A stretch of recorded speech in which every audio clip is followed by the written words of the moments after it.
Wow, God has a plan to bless all? Yes, God does have a plan to bless everyone. Welcome to the Divine Program number 7. Today, we are exploring a profoundly misunderstood subject, predestination and election. Many generations have been confused by these terms, but as we look closely at the scriptures, we will uncover the beautiful harmony of God's character and his master plan. For far too long, the catechisms that instructed our forefathers misrepresented the divine character. The Apostle Paul warned us that the time will come when they will not endure sound doctrine, which we read in 2 Timothy 4:3. As we evaluate historical doctrines, our goal is to thoughtfully criticize the flawed teachings, not the noble men who held them.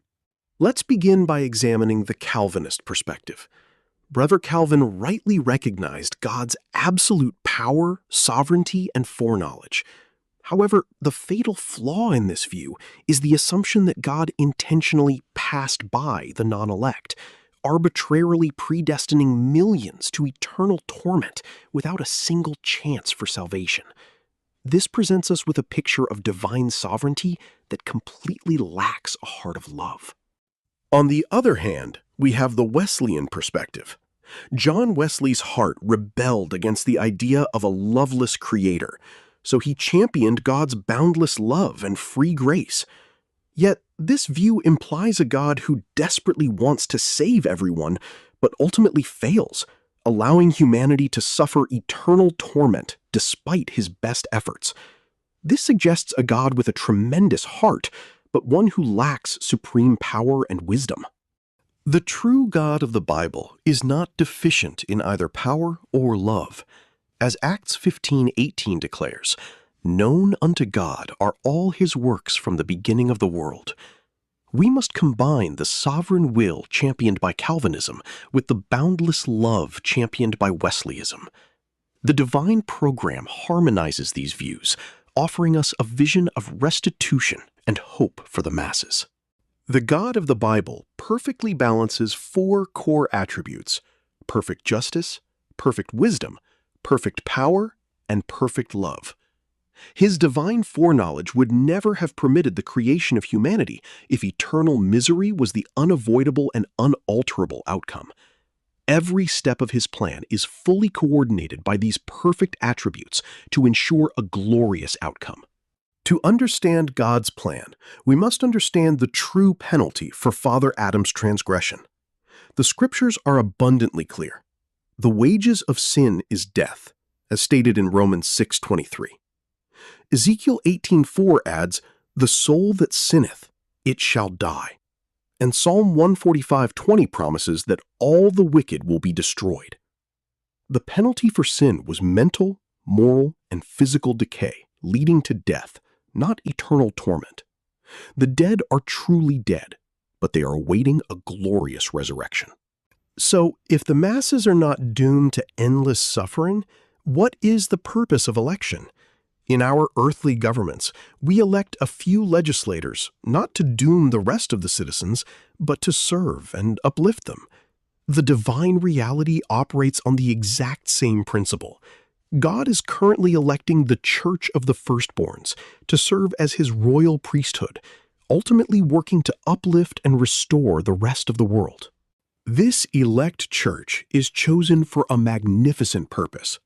Galatians 3:29 tells us, "And if ye be Christ's, then are ye Abraham's seed, and heirs according to the promise." The church is elected to membership in the spiritual seed of Abraham, so that through them, all the families of the earth will ultimately be blessed with the opportunity for restitution to human perfection. But how does predestination factor into this? We must understand that God did not arbitrarily pick specific individuals in advance. Instead, he predestined a specific class and set the strict requirements for anyone who wishes to be part of that class. The invitation is open, but the standards are high.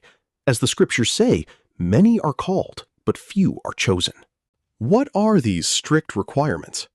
Romans 8:29 explains, "Whom he did foreknow, he also did predestinate to be conformed to the image of his Son." To make your calling and election sure requires personal volition. You must have faith in Christ, make a full consecration, keep your holy vows even unto death, and cultivate the fruits of the Spirit until you attain the character likeness of the Redeemer. As 1 Thessalonians 5:24 reminds us, faithful is he that calleth you, but the responsibility to remain faithful is ours. Now, what about the beautiful doctrine of free grace? The Bible teaches that the time of free grace is not during this present age of election, but during the coming Millennial Age. At that time, Christ will be the true light, which lighteth every man that cometh into the world, as recorded in John 1:9.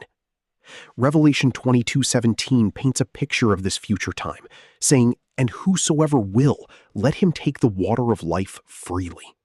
Free grace will extend to the entire world.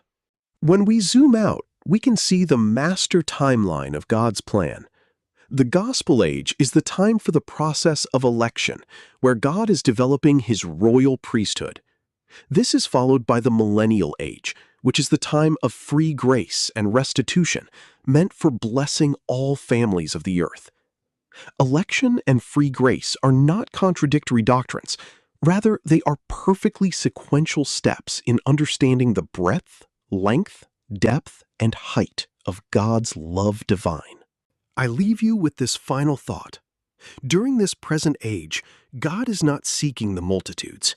He is seeking one here, one there, who is willing to count earthly gain as dross and bear the cross of Christ.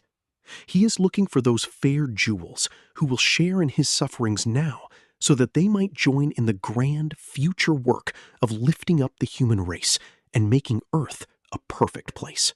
Thank you for watching. Would you like to know more? Like and subscribe, and may God bless you.